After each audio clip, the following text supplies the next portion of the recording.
The Democrat-Russian collusion story is now so incredible it would take an insane conspiracy theorist to believe it, even though it's true. The connections are so complex that in order to explain it, we'd need 3 whiteboards and a paranoid crazy man babbling wildly and drawing lines with a magic marker all over the place while his face turned red and his eyes got as wide as saucers. Fortunately, we have all that on hand.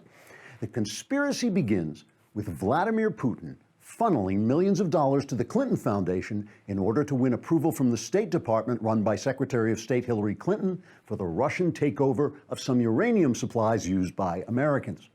The FBI, run by Robert Mueller, knew of the bribery but covered it up to keep from embarrassing the Obama administration, which wanted to keep Putin happy so he'd sign off on the deal with Iran to ensure Iran would not acquire nuclear weapons until 10 minutes after Obama left office and couldn't be blamed for them.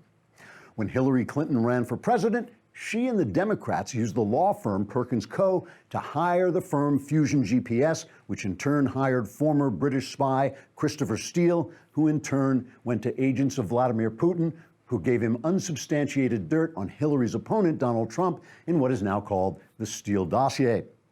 When Hillary Clinton lost the election to Trump, she and the Democrats stopped colluding with the Russians to affect the outcome of the election and began accusing Trump of having colluded with the Russians to affect the outcome of the election.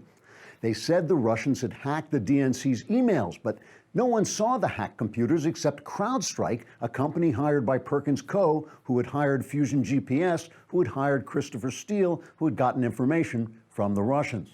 The FBI, meanwhile, was now being run by Robert Mueller's friend, James Comey, who brought the Steele dossier to Trump and Obama, thus ensuring the dossier would be released by the news media and the media would accuse Trump of being in league with the Russians by using the dossier Hillary Clinton had acquired by being in league with the Russians.